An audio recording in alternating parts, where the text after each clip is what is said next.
What is up, YouTube? I'm DaVinci, leader of the Renaissance crew, and you're watching DaVinci Reacts. Now, it's been a minute since I've checked this out, and the reason why I haven't checked it out is because I didn't know it existed. I did a recent reaction to a new trailer from Final Fantasy VII that came out during the Tokyo Game Show this year, and I did not know that there was accompanying demo footage. So, I didn't really notice it until somebody made a comment about it, and it wasn't until I actually checked the comment, because I mean, I do check all the comments on my videos, but sometimes it takes a couple of days. It wasn't until I actually saw the comment that they were like, there's more to it. I was like, there's more? So I went ahead and found it. This video is brought to us by Eurogamer. This is, well, it says, Let's Play Final Fantasy VII Remake Demo. I don't know if I reacted to the last demo footage they had with Battle with the Guard Scorpion. I have to check my channel to see if that's up there, but if it is, be sure to check that out. If it's not, then then it's not. But let's go and see what this is about. Speed a little bit. Hi there, it's Aoife here from Eurogamer. As a massive fan of the original Final Fantasy VII, I am very excited to finally be able to play and show off gameplay from the upcoming Final Fantasy VII Remake. And so here it is, as I'm about to play through the entire demo in all its Mako-infused glory. So this demo takes place near the start of the game in Midgar as... I'm just going to pause it real quick. I just want to make a quick comment. Now, I was watching a video. It was related to, I believe, the British Empire. Matter of fact, I think it was a video by Mr. Terry History, and he was doing a reaction to a video about the British Empire, the early British Empire, and they made a comment about a business by the name of the East Indian Company, I believe it's called. And the way they described it, in my head, I was thinking like, that sounds like Shinra. Like it was a company that pretty much profitized colonialism, and like they had their own army and things like that. In his video, he said he made an analogy to like, well, imagine Walmart if they were allowed to have an army. And I was thinking in my head, like, we don't have to imagine it. That's Shinra. That sounds like Shinra to me. So I just wanted to make that quick comment real quick. Avalanche prepared to destroy Shinra's Sector 1 Mako reactor. Real quick. Wow. I've actually watched a hands-off demo before, conducted by producer Yoshinori Kitase at Gamescom this year, that does start players off at the very beginning of the game, with the classic opening shots of our favourite flower girl and the city of Midgar, closing in on the train arriving at the Sector 1 station, and Cloud dramatically disembarking after Biggs, Wedge, Jessie and Barrett recreated perfectly. But aside from that, I don't think there's too much preceding this gameplay that you're seeing right now. It's just a couple of fights at the station, a couple of door hacks, and you're right in there. That's our target, the reactor core. Gotta set the bomb at the bottom. Heads up, boys. The end's in sight. I leave the rest in your capable hands. I like the way they redid the music. Good luck. So as you can hear, Jessie and the other slightly more minor non-playable characters have been fleshed out quite a bit, with Jessie in particular standing out as an early favourite who definitely won't be breaking our hearts a few hours in. Foreshadowing.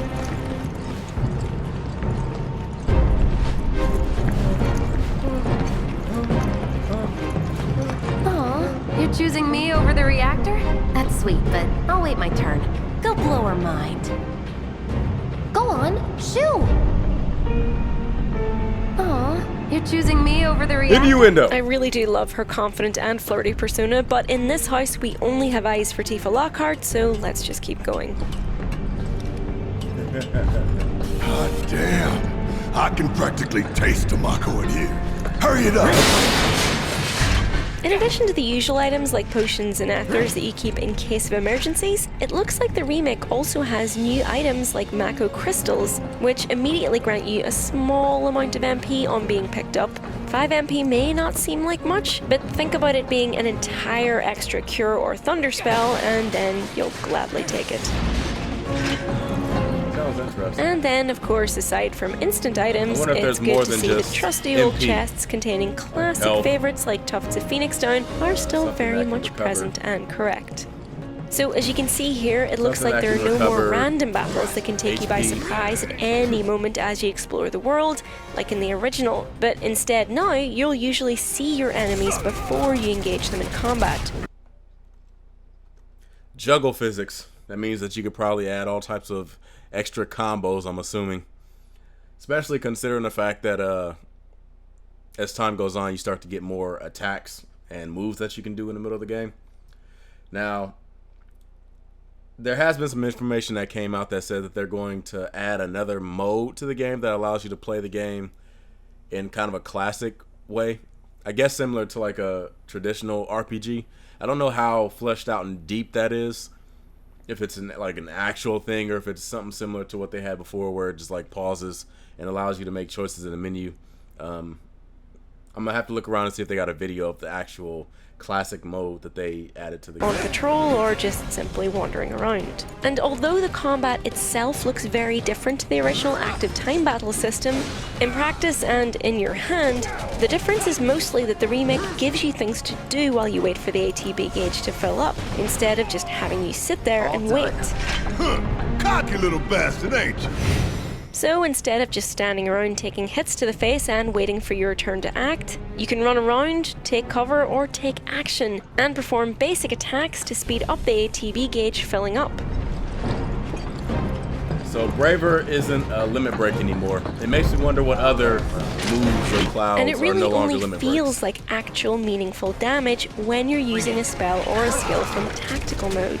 So it is still in the spirit of the original ATB system of the original Final Fantasy VII, while feeling like a more engaging battle system than ignore magic and spam the attack button to win in more recent Final Fantasy entries like 15. Speaking of magic, it's not entirely clear yet how the materia system works, and how it'll be equipped to each individual character, like if it'll be via weapon and armor slots, or if it'll be revamped somehow. But this demo did seem to emphasize the fact that characters can work differently to one another. So obviously Barrett's gun arm has always meant he specialised in ranged combat, while Cloud deals damage up close. But this demo's boss fight, where the Scorpion jumps in and out of reach as it clings to the walls of the reactor, hammers the importance of long-range versus close-range combat home. And the fact that you actually control the character's positioning means that you can further take advantage of their specific spells and skills when, for instance, dealing out a cure spell or a potion and making sure Barrett is well out of the reach of standard attacks first. Okay, so I mean, obviously they're talking about the different distances. You notice stuff like that when you do fights like the fight when you're in the Shinra building and you're going down the elevator and there's like the giant combat helicopter thing you have to fight against. Because it's on the other elevator, you can't do close range attacks. All your attacks have to be long range or magic. Also, I noticed Barrett's move, which is also not a limit break, Mind Blow, actually does damage. In the original Final Fantasy VII game, it only attacked your MP, so it would take away magic points so that the enemy wouldn't be able to do magic spells and stuff like that. So I wonder if it still does damage to the MP or if it's just an attack now. Down to the bottom, to the planet's core. I didn't see anything The pump would suck us back up. How comforting. Cloud's focus on being right in the midst of battle, taking damage and performing melee attacks, means his ATB gauge fills up faster, and yet he's often not the best choice for a quick heal. There's a time and a place for everything, and spamming attack really won't get you anywhere fast. I think it's really cool that even the slightly surreal enemy design of the mono drives and the sentry ray seem to fit the environment and yet remain true to their original appearances. And I like the little death animation of the mono drives when their weird little headpiece falls off. It's also worth noting how standard battles are further streamlined as you return to exploring immediately, and battle summaries on items and Gil 1 and EXP received are just simply shown on the side, rather than getting an end card and victory music on their own every time.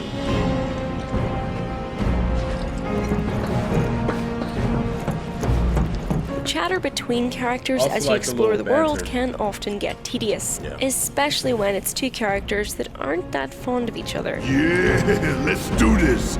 Let's do this. But the lines of dialogue spouted by Bart and Cloud here are just quite funny and serve to remind you of how terse their relationship is in this very early stage. I really can't wait to see how things change as more members get added to the party and relationships develop. Yeah. I can't wait to see Sid. I want to see Sid, Let's see Spencer. if Little Stamp really can bite the hand that feeds.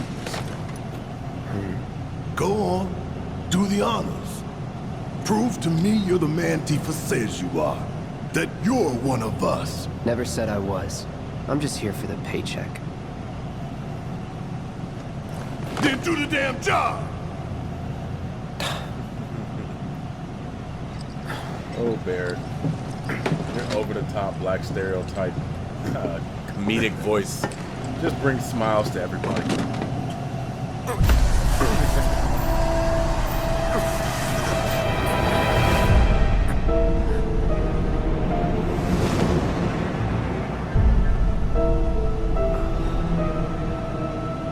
What's wrong?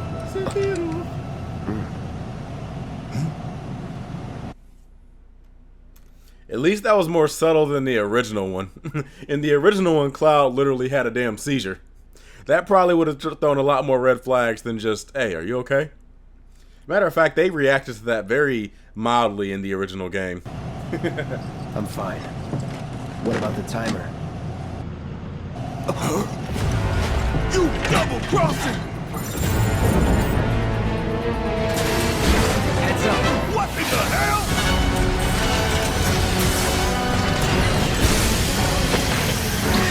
Hey, how the hell do we fight this thing? Gotta hit the butthole for maximum damage.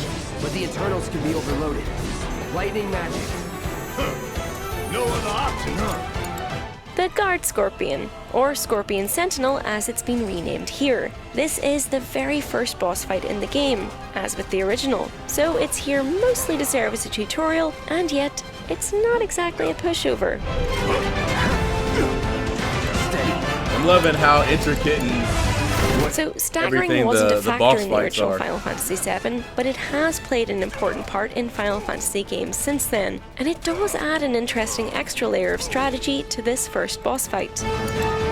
Staggering the Scorpion temporarily halts its onslaught of attacks and increases your attack damage against it for a short amount of time. And really, the only way to stagger it is to use tactical mode.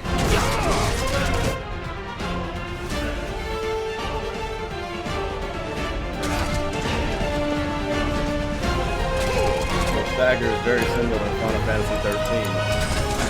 As anyone who's played the original knows, Thunder is a very good spell to have on heavy rotation at this early stage of the game, as it works wonders on mechanical enemies, despite being slightly misleadingly named, but we won't hold that against them. Obviously though, I'm not going to just spam Thunder because we want to try out some of the other spells and abilities as well, now that we have the chance. Most of these attacks are pretty well telegraphed, with maybe the only exception being when it goes into this barrier mode. The trick here, just Attack so the you know, butthole. is apparently to attack this very, specific weak spot. Oh, now he remembers. Don't keep me waiting in suspense next time. Go for the Guard Scorpion's butthole is a sentence I never thought I'd say. Or go down in flames. Zack, you must say it though. You cannot deny It's us also this worth pointing joy. out that you not only need the ATB gauge to perform spells and attacks, you also needed to use items, like potions and ether. Let's talk. So it could be easy to get stuck in a tricky situation if you're using ATB slots for attacks every chance you get. Make sure that you're thinking long-term and strategically. Seems like it's pretty quick to build up your Give it ATB. everything you've got. I'll say about 10 The seconds fact by that some itself. enemies can bind Looks a like- character, forcing you to use other party members in order to free them, is a less than subtle hint from the game that it wants you to swap characters often. Or at least issue commands as all of the characters rather than just sticking to one and letting AI take care of the other. Seems like it takes about 10 seconds by itself. I think it builds a little bit faster if you're attacking. Shit. Was just about to get you out. It's really easy to swap between characters during combat by pressing up or down on the D-pad. But if you'd rather stick with just one perspective, you can assign commands to the other characters by selecting them with L2 or R2 and navigating their tactical menus that way. Personally, I preferred swapping between characters and giving them commands that way, but it's good that the game gives you the choice. Once combat ends, in this demo at least, the perspective immediately and automatically switches back to Cloud. Also pay attention to their health. It looks like they're at a much higher level than they are in the original game. Maybe it's just me, but it that is makes me think really that nice this to first see part limit is going to breaks be longer. still getting the rather extra looking rainbow highlight when they become available. You might have noticed that former limit breaks like Braver Oh, Tom, I'm gonna actually go back on that. That's interesting, because the menu did have a bit of a rainbow hue to it.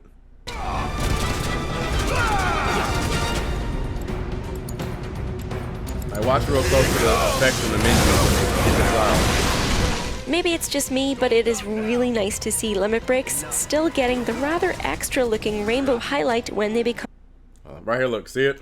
Limit has like a little bit of a rainbow available. effect. You might have behind it. noticed that former limit breaks like Braver have become more regular skills, which makes me wonder how limit breaks will evolve over time in this game, or whether there'll be opportunities for limit breaks to link up with those of other characters when timed correctly. That would be really cool to see.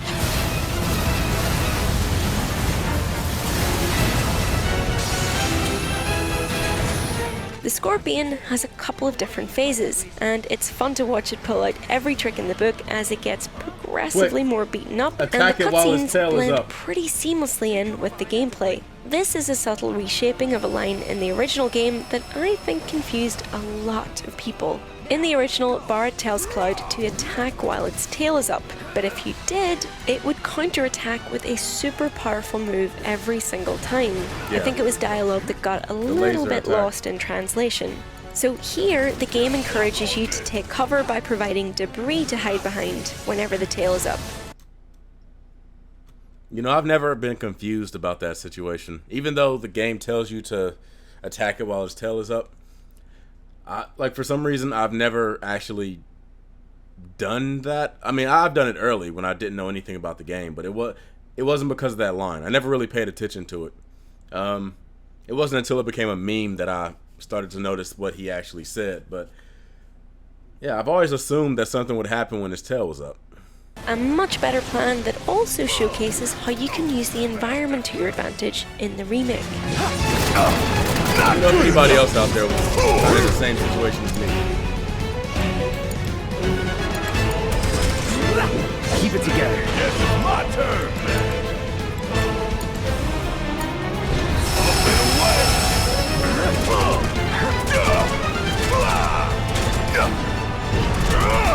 I wonder why they have thunder on Barret. I believe Cloud has higher magic attack. I wonder if you can change that at this point. Find cover and hunker down. Again and again and again.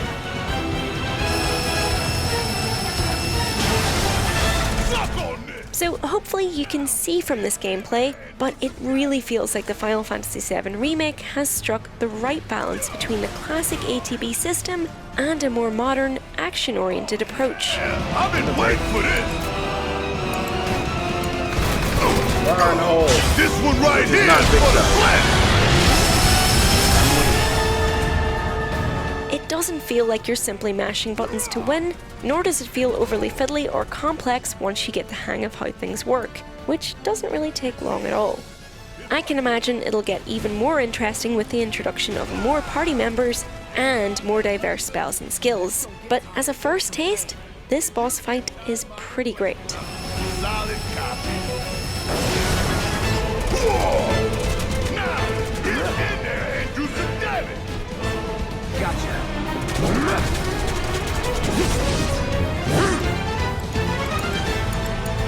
Brace yourself. Dagger. Try this. It's a very short demo, all things considered, but it does the job and leaves us hungry for more. Also, after looking at the attacks on the menu, it makes me wonder, I'm guessing the command materia might be gone now. Maybe there's like a couple of them, like sense and stuff like that, but the things like triple attack or double attack and quadruple attack, death blow, slash all, I'm wondering what happens to those. I'm like, are they still going to be in the game, or are they going to be completely gone, or is there going to be a whole nother mechanic altogether? Oh, 1 second. Oh,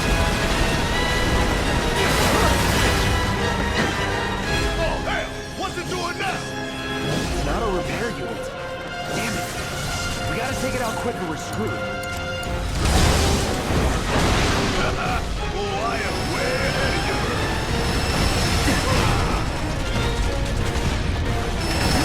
Yeah, it's recovering fast. Just right. Hold out until you spot an opening.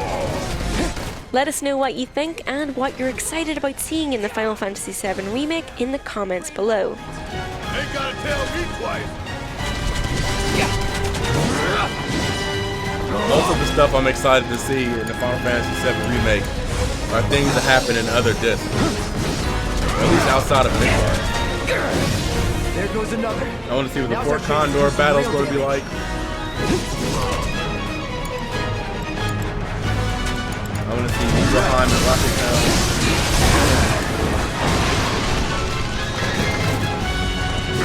I want to see Professor Hojo on the beach. I'm waiting. Watch and learn. Casa del Sol.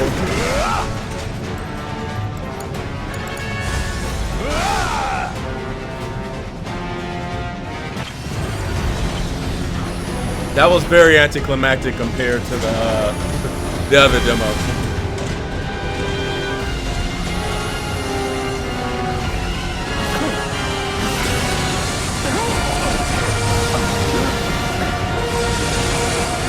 A new trailer for the game recently went live from TGS, featuring a first glimpse of the Turks, summons, frog status, and Don Corneo.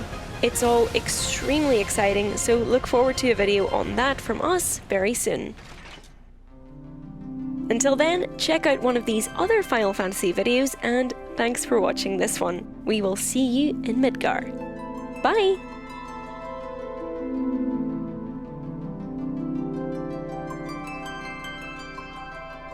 Is it all the way to the end? Yeah.